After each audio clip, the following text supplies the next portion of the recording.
La prophétie de Jean de Jérusalem. Cette prophétie visionnaire décrit les temps présents avec une fascinante acuité. Elle aurait été écrite en 1099 par Jean de Jérusalem, ou Jean de Vézelay, l'un des 8 fondateurs de l'ordre des Templiers. La première partie de la prophétie est une sombre prédiction pour la période de l'an 2000, l'an 1000 qui vient après l'an 1000. A l'inverse, la deuxième partie de la prophétie annonce une ère nouvelle et pleine d'espoir.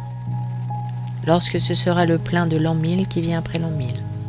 Protocole secret des prophéties. Jean de Jérusalem, 1099. Je vois et je sais. Mes yeux découvrent dans le ciel ce qui sera, et je franchis le temps d'un seul pas. Une main me guide vers ce que vous ne voyez ni ne savez. 1000 ans auront passé, et Jérusalem ne sera plus la ville des croisés du Christ. Le sable aura enfoui sous ses grains les murailles de nos châteaux, nos armures et nos eaux. Il aura étouffé nos voix et nos prières. Les chrétiens venus de loin, en pèlerin, là où était leur droit et leur foi, n'oseront s'approcher du tombeau et des reliques qu'escortés par des chevaliers juifs qui auront ici leur royaume et leur temple. Les infidèles seront une foule innombrable qui se répandra partout, et leur foi résonnera comme le tambour d'un bout à l'autre de la terre. Je vois la terre immense. Des continents qu'Hérodote ne nommait que dans ses rêves se seront ajoutés au-delà des grandes forêts dont parle Tacite, et loin au bout des mers illimitées qui commencent après les colonnes d'Hercule. 1000 ans auront passé depuis le temps que nous vivons, et les fiefs se seront partout rassemblés en de grands royaumes et de vastes empires. Des guerres aussi nombreuses que les mailles de la côte que portent les chevaliers de l'ordre se sera entrecroisées, défaisant les royaumes et les empires, en tissant d'autres. Et les serfs, les manants, les pauvres sans feu, se seront 1000 fois révoltés, brûlant les récoltes, les châteaux et les villes jusqu'à ce qu'on les écorche vifs et qu'on force les survivants à rentrer dans leur tanière. Ils se seront crus rois. 1000 ans auront passé et l'homme aura gagné le fond des mers et des cieux, et il sera comme une étoile au firmament. Il aura acquis la puissance du soleil, et il se sera pris pour Dieu, bâtissant sur l'immense terre 1000 tours de Babel. Il aura construit des murs sur les ruines de ceux qui avaient élevé les empereurs de Rome, et ils sépareront une nouvelle fois des légions et des tribus barbares. Au-delà des grandes forêts sera un empire. Quand les murs s'effondreront, l'empire ne sera plus qu'une eau boueuse. Les peuples seront une nouvelle fois mêlés. Alors commencera l'an 1000 qui vient après l'an 1000. Je vois et je sais ce qu'il sera. Je suis le scribe. Lorsque commencera l'an 1000 qui vient après l'an 1000, l'homme sera devant la bouche d'ombre d'un labyrinthe obscur. Et je vois au fond de cette nuit dans laquelle il va s'enfoncer les yeux rouges du Minotaure. Prends garde à sa fureur cruelle, toi qui vivras l'an 1000 qui vient après l'an 1000. Lorsque commencera l'an 1000 qui vient après l'an 1000. Lorsque commencera l'an 1000 qui vient après l'an 1000, l'or sera dans le sang. Qui regardera les étoiles y comptera des deniers. Qui entrera dans le temple y rencontrera les marchands. Les souverains seront changeurs et usuriers. Le glaive défendra le serpent, mais le feu couvera. Chaque ville sera Sodome et Gomorrhe, et les enfants des enfants deviendront la nuée ardente. Ils lèveront les vieux étendards. Lorsque commencera l'an 1000 qui vient après l'an 1000, l'homme aura peuplé les cieux et la terre et les mers de ses créatures. Il ordonnera. Il voudra les pouvoirs de Dieu. Il ne connaîtra aucune limite. Mais chaque chose se retournera. Il titubera comme un roi ivre. Il galopera comme un chevalier aveugle.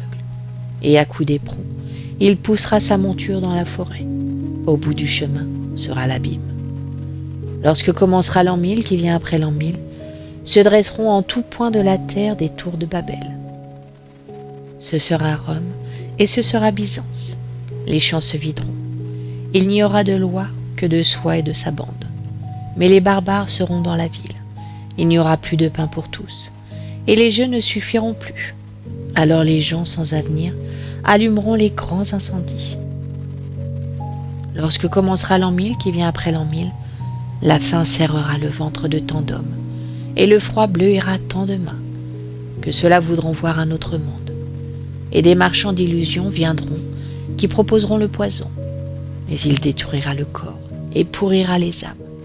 Et ceux-là qui auront mêlé le poison à leur sang seront comme bêtes sauvages prises au piège, et tueront, et violeront, et rançonneront, et voleront. Et la vie deviendra une apocalypse de chaque jour. Lorsque commencera l'an 1000 qui vient après l'an 1000, chacun cherchera à jouir tout ce qu'il peut. L'homme répudiera son épouse autant de fois qu'il se mariera, et la femme ira par les chemins perdus, creux, prenant celui qui lui plaira, enfantant sans donner le nom du père, mais aucun maître ne guidera l'enfant. Et chacun parmi les autres sera seul. La tradition sera perdue, la loi sera oubliée, comme si l'annonce n'avait pas été faite, et l'homme redeviendra sauvage. Lorsque commencera l'an 1000 qui vient après l'an 1000, le père prendra son plaisir avec sa fille, l'homme avec l'homme, la femme avec la femme, le vieux avec l'enfant impubère, et cela sera aux yeux de tous. Mais le sang deviendra impur, le mal se répandra de lit en lit, le corps accueillera toutes les putréfactions de la terre, les visages seront rongés, les membres décharnés. L'amour sera haute menace pour ceux qui ne se connaissent que par la chair. Lorsque commencera l'an 1000 qui vient après l'an 1000, celui qui parlera de serments et de lois ne sera pas entendu. Celui qui pêchera la foi du Christ perdra sa voix dans le désert. Mais partout se répandra les eaux puissantes des religions infidèles. De faux messies rassembleront les hommes aveuglés, et l'infidèle armé sera comme jamais il ne fut. Il parlera de justice et de droit, et sa foi sera brûlante et tranchante. Il se vengera de la croisade. Lorsque commencera l'an 1000 qui vient après l'an 1000, le bruit de la mort donnée roulera comme l'orage sur la terre. Les barbares seront mêlés aux soldats des dernières légions. Les infidèles vivront dans le cœur des villes saintes. Chacun sera tour à tour barbare, infidèle et sauvage. Il n'y aura plus d'ordre ni de règles. La haine se répandra comme la flamme dans la forêt sèche. Les barbares massacreront les soldats. Les infidèles égorgeront les croyants. La sauvagerie sera de chacun et de tous, et les villes périront. Lorsque commencera l'an 1000 qui vient après l'an 1000, les hommes se jugeront entre eux selon leur sang et leur foi. Nul n'écoutera le cœur souffrant des enfants. On les dénichera comme des oisillons. Et personne ne saura les protéger de la main raidie par le gantelet. La haine inondera les terres qui se croyaient pacifiées. Et nul ne sera épargné, ni les vieux, ni les blessés. Les maisons seront détruites ou volées. Les uns prendront la place des autres. Chacun fermera les yeux pour ne pas voir les femmes violées. Lorsque commencera l'an 1000 qui vient après l'an 1000, chacun saura ce qui est en tous les lieux de la terre. On verra l'enfant dont les os percent la peau, et celui dont les yeux sont couverts de mouches, et celui qu'on pourchasse comme un rat. Mais l'homme qui verra détournera la tête, car il ne se souciera que de lui. Celui-là donnera une poignée de grains comme aumône, alors qu'il dort sur des sacs pleins. Et ce qu'il donnera d'une main, il le reprendra de l'autre. Lorsque commencera l'an 1000 qui vient après l'an 1000, l'homme fera marchandise de tout. Chaque chose aura son prix, l'arbre, l'eau et l'animal. Plus rien ne sera vraiment donné, et tout sera vendu. Mais l'homme alors ne sera plus que poids de chair. On troquera son corps comme un quartier de viande. On prendra son œil et son cœur. Rien ne sera sacré, ni sa vie, ni son âme. On se disputera sa dépouille et son sang, comme une charogne à dépecer. Lorsque commencera l'an 1000 qui vient après l'an 1000, l'homme aura changé le visage de la terre. Il se voudra le maître et le souverain des forêts et des troupeaux. Il aura creusé le sol et le ciel, et tracé son sillon dans les fleuves et les mers. Mais la terre sera nue et stérile. L'air deviendra brûlant, et l'eau sera fétide. La vie se fanera car l'homme épuisera la richesse du monde, et l'homme sera seul comme un loup, dans la haine de lui. Lorsque commencera l'an 1000 qui vient après l'an 1000, l'enfant sera lui aussi vendu. Certains se serviront de lui comme d'une quintaine, pour jouir de sa neuve peau. D'autres le traiteront comme un animal servile. On oubliera la faiblesse sacrée de l'enfant et son mystère. Il sera comme un poulain qu'on dresse, comme un agneau qu'on saigne, qu'on abat. Et l'homme ne sera plus rien que barbarie. Lorsque commencera l'an 1000 qui vient après l'an 1000, le regard et l'esprit des hommes seront prisonniers. Ils seront ivres et l'ignoreront. Ils prendront les images et les reflets pour la vérité du monde. On fera d'eux ce que l'on fait d'un mouton. Alors les carnassiers viendront. Les rapaces les mettront en troupeau pour mieux les guider vers l'abîme et les dresser les uns contre les autres. On les écorchera pour prendre leur laine et leur peau. Et l'homme, s'il survit, sera dépouillé de son âme. Lorsque commencera l'an 1000 qui vient après l'an 1000, régneront des souverains sans croyance. Ils ordonneront aux foules humaines innocentes et passives. Ils cacheront leur visage et garderont leur nom secret. Et leurs châteaux forts seront perdus dans les forêts. Mais ils décideront du sort de tout et de tous. Personne ne participera aux assemblées de leur ordre. Chacun sera vrai cerf et se croira homme libre et chevalier. Seuls se dresseront ceux des villes sauvages et des fois hérétiques. Mais ils seront d'abord vaincus et brûlés vifs. Lorsque commencera l'an 1000 qui vient après l'an 1000, les hommes seront si nombreux sur les terres qu'ils ressembleront à une fourmilière dans laquelle on enfonce le bâton. Et ils grouilleront et la mort les écrasera du talon, comme des insectes affolés. De grands mouvements les pousseront d'une contrée à l'autre. Les peaux brunes se mêleront aux peaux blanches, la foi du Christ à celle de l'infidèle. Certains prêcheront la paix jurée, mais partout ce sera la guerre des tribus ennemies. Lorsque commencera l'an 1000 qui vient après l'an 1000, les hommes voudront franchir toutes les enceintes. La mer aura les cheveux gris d'une vieille. Le chemin de la nature sera abandonné. Et les familles seront comme des grains séparés, que rien ne peut unir. Ce sera donc un autre monde. Chacun errera sans lien, comme un cheval emballé, allant en tous sens, sans guide. Malheur au chevalier qui chevauchera cette monture. Il sera sans étrier et chutera dans le fossé. Lorsque commencera l'an 1000 qui vient après l'an 1000, les hommes ne s'en remettront plus à la loi de Dieu, mais voudront guider leur vie comme une monture. Ils voudront choisir leur enfant dans le ventre de leur femme, et tueront ceux qui n'aimeront pas. Mais que sera l'homme qui se prendra ainsi pour Dieu? Les puissants se saisiront des meilleures terres et des plus belles femmes. Les pauvres et les faibles seront du bétail. Chaque masure deviendra donjon. La peur sera en chaque cœur comme un poison. Lorsque commencera l'an 1000 qui vient après l'an 1000, un ordre noir et secret aura surgi. Sa loi sera de haine et son arme le poison. Il voudra toujours plus d'or et étendra son règne sur toute la terre. Et ses servants seront liés entre eux par un baiser de sang. Les hommes justes et les faibles suivront sa règle. Les puissants se mettront à son service. La seule loi sera celle qui dictera dans l'ombre. Il vendra le poison jusque dans les églises. Et le monde marchera avec ses scorpions sous son talon.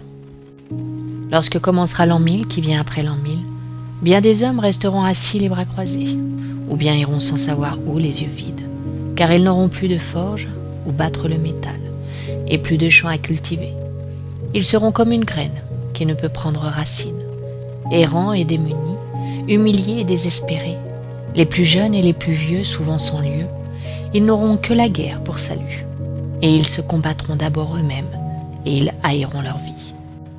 Lorsque commencera l'an 1000 qui vient après l'an 1000, les maladies de l'eau, du ciel et de la terre frapperont l'homme et le menaceront.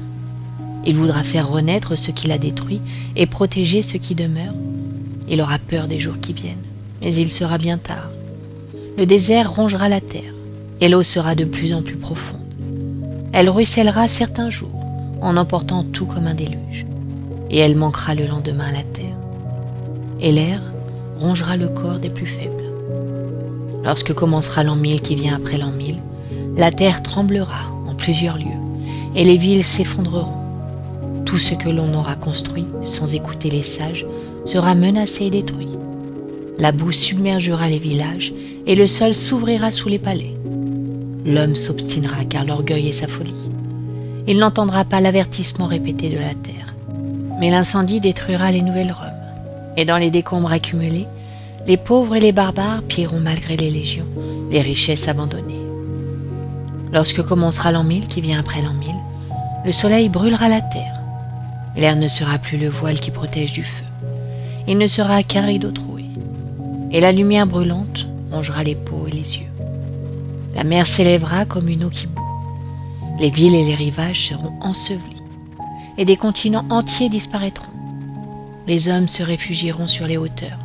Et ils reconstruiront, oubliant déjà ce qui est survenu. Lorsque commencera l'an 1000 qui vient après l'an 1000, les hommes sauront faire vivre des mirages. Les sens seront trompés, et ils croiront toucher ce qui n'est pas. Ils suivront des chemins que seuls les yeux verront, et le rêve pourra ainsi devenir vivant. Mais l'homme ne sera plus séparé ce qui est de ce qui n'est pas. Il se perdra dans de faux labyrinthes. Ceux qui sauront faire naître des mirages se joueront de l'homme naïf en le trompant, et beaucoup d'hommes deviendront des chiens rampants. Lorsque commencera l'an 1000 qui vient après l'an 1000, les animaux que Noé avait embarqués sur son arche ne seront plus entre les mains de l'homme, que bêtes transformées selon sa volonté. Et qui se souciera de leurs souffrances vivantes? L'homme aura fait de chaque espèce ce qu'il aura voulu, et il en aura détruit d'innombrables. Que sera devenu l'homme qui aura changé les lois de la vie? Qui aura fait de l'animal vivant une mode de glaise? Sera-t-il l'égal de Dieu ou l'enfant du diable? Lorsque commencera l'an 1000 qui vient après l'an 1000, il faudra avoir peur pour l'enfant de l'homme. Le poison et le désespoir le guetteront. On ne l'aura désiré que pour soi, et non pour lui ou pour le monde. Il sera traqué pour le plaisir, et parfois on vendra son corps. Mais même celui qui sera protégé par les siens sera menacé d'avoir l'esprit mort. Il vivra dans le jeu et le mirage, qui le guidera puisqu'il n'aura plus maître. Personne ne lui aura enseigné à espérer et à agir. Lorsque commencera l'an 1000 qui vient après l'an 1000, l'homme se croira Dieu, alors qu'il ne sera rien de plus qu'à sa naissance. Il frappera toujours vaincu par la colère et la jalousie. Mais son bras sera armé de la puissance dont il se sera emparé. Et Prométhée aveuglé, il pourra tout détruire autour de lui. Il restera un nain de l'âme, et il aura la force d'un géant. Il avancera d'un pas immense, mais il ignorera quel chemin prendre. Sa tête sera lourde de savoir, mais il ne saura pas pourquoi il vit, et il meurt. Il sera comme toujours, le fou qui gesticule ou l'enfant qui geint. Lorsque commencera l'an 1000 qui vient après l'an 1000, des contrées entières seront la proie de la guerre, au-delà du limès romain, et même sur l'ancien territoire de l'Empire. Les hommes des mêmes cités s'égorgeront. Ici sera la guerre entre tribus, et là entre croyants. Les Juifs et les enfants d'Allah n'en finiront pas de s'opposer, et la terre du Christ sera leur champ de bataille. Mais les infidèles voudront partout défendre la pureté de leur foi. Et il n'y aura en face d'eux que doute et puissance. Alors la mort s'avancera partout, comme l'étendard des temps nouveaux. Lorsque commencera l'an 1000 qui vient après l'an 1000, des hommes en multitude seront exclus de la vie humaine. Ils n'auront ni droit, ni toit, ni pain. Ils seront nus et n'auront que leur corps à vendre. On les rejettera loin des tours de Babel, de l'opulence. Ils grouilleront comme un remords et une menace. Ils occuperont des contrées entières et proliféreront. Ils écouteront les prédications de la vengeance, et ils se lanceront à l'assaut des tours orgueilleuses. Le temps sera revenu des invasions barbares. Lorsque commencera l'an 1000 qui vient après l'an 1000, l'homme sera entré dans le labyrinthe obscur. Il aura peur et il fermera les yeux car il ne saura plus voir. Il se défiera de tout et il craindra à chaque pas. Mais il sera poussé en avant car aucune halte ne sera permise. La voix de Cassandre sera pourtant haute et forte. Il ne l'entendra pas, car il voudra toujours plus posséder, et sa tête sera perdue dans les mirages. Ceux qui seront ses maîtres le tromperont, et il n'y aura que des mauvais bergers. Lorsque ce sera le plein de l'an 1000 qui vient après l'an 1000. Lorsque ce sera le plein de l'an 1000 qui vient après l'an 1000, les hommes auront enfin ouvert les yeux. Ils ne seront plus enfermés dans leur tête et dans leur cité. Ils se verront et s'entendront d'un point à l'autre de la terre. Ils sauront que ce qui frappe l'un blesse l'autre. Les hommes formeront comme un grand corps unique, dont chacun d'eux sera une part infime, et ils constitueront ensemble le cœur. Et il y aura enfin une langue qui sera parlée par tous, et il naîtra ainsi, enfin, le grand humain. Lorsque ce sera le plein de l'an 1000 qui vient après l'an 1000, l'homme aura conquis le ciel. Il créera des étoiles dans la grande mer bleue sombre, et il naviguera sur cette nef brillante. nouvel Ulysse, compagnon du soleil, pour l'Odyssée céleste. Lorsque ce sera le plein de l'an 1000 qui vient après l'an 1000, les hommes pourront s'enfoncer sous les eaux. Leur corps sera nouveau, et ils seront poissons. Et certains voleront haut, plus haut que les oiseaux, comme si la pierre ne tombait pas. Et ils communiqueront entre eux, car leur esprit sera si grand ouvert qu'il recueillera tous les messages. Et les rêves seront partagés, et ils vivront aussi longtemps que le plus vieux des hommes, celui dont parlent les livres saints. Lorsque ce sera le plein de l'an 1000 qui vient après l'an 1000, l'homme saura quel est l'esprit de toute chose, la pierre ou l'eau, le corps de l'animal ou le regard de l'autre. Il aura percé les secrets que les dieux anciens possédaient, et il poussera porte après porte dans le labyrinthe de la vie nouvelle. Il créera avec la puissance et le jaillissement d'une source.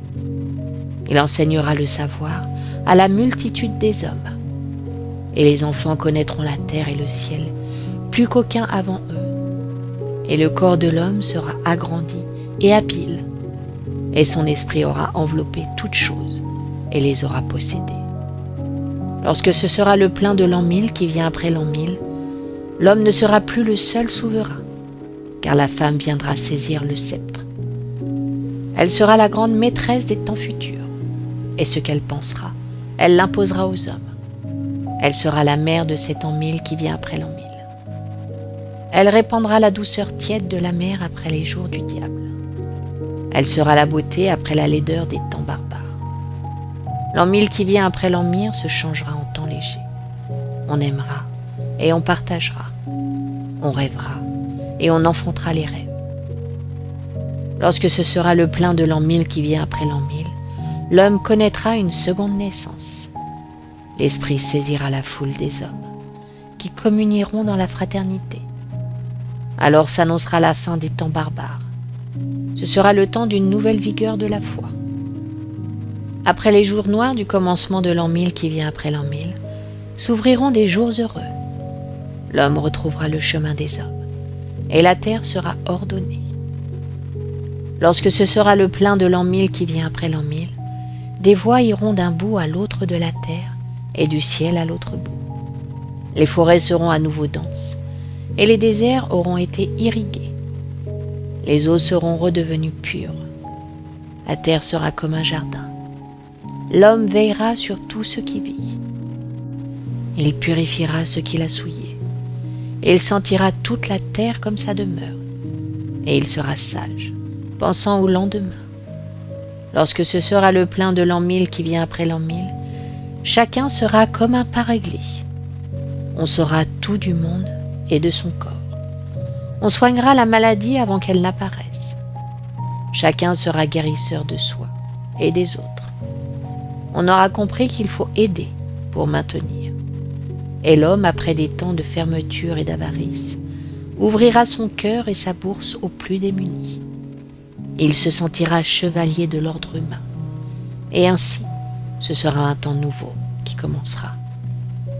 Lorsque ce sera le plein de l'an 1000 qui vient après l'an 1000, l'homme aura appris à donner et à partager.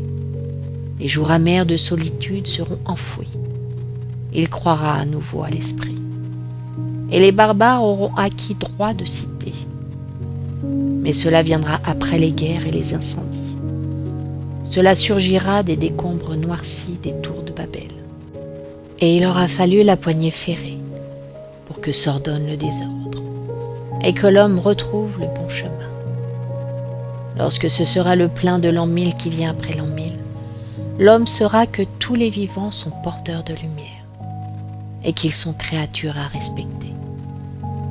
Il aura construit les nouvelles cités, dans le ciel, sur la terre et sur la mer.